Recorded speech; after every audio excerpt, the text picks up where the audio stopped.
नाशिक जिल्हा coaching classes संचालक संघटना PCCDA या संस्थेचे यंदाचे the best coaching teachers award घोषित करण्यात आले आहे। अध्यापनाबरोबरच सामाजिक संवेदना बाळगून योगदान देणाऱ्या शहर व जिल्ह्यातील 12 शिक्षकांना हे पुरस्कार देण्यात येणार असल्याची माहिती संघटनेचे अध्यक्ष जयंत मुळे यांनी दिली। येत्या बुधवार 19 जून रोजी सकाळी 12 वाजता कालिदास कला मंदिरात होणाऱ्या या सोहळ्याला प्रमुख अतिथी म्हणून नवनिर्वाचित खासदार राजाभाऊ वाजे व डॉक्टर शोभाताई बच्चाव हे उपस्थित राहणार आहेत। त्यांच्या निवडीबद्दल त्यांचाही संघटनेकडून सत्कार करण्यात येणार आहे। सोबतच शहर व जिल्ह्यातील प्रत्येक क्लासमधील टॉप 5 अशा 10वी 12वीच्या तब्बल 700 विद्यार्थ्यांना बक्षिसे, स्मृतिचिन्हे, प्रमाणपत्रे देऊन सन्मानित करण्यात येणार आहे।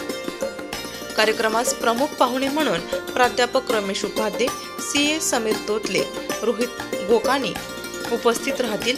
या सोहळ्यासाठी पवन जोशी, मुकुंद रणाळकर, विद्या राकडे, रोहिणी देवरे, कल्पना धामणे, कौस्तुभ परांजपे, निलेश दुसे, उमादेवी विश्वकर्मा, विवेक भोर, सुनील सोळंकी, सुषमा परांजपे, विक्रम राजे गोसावी, शिवाजीराव कांडेकर, पूनम कांडेकर, ठोकळे, योगेश बाहेती, जयवंत जाधव, कांता घाडगे, स्वप्नील कदम, दुर्गेश तिवारी, किरण सूर्यवंशी, इम्रान पटेल, हेनरी सरदार, मयूर जाधव, यशवंत भांबरे, आरती खाबिया जैन, अमित शाह आदी मान्यवरांचे सहकार्य लाभले।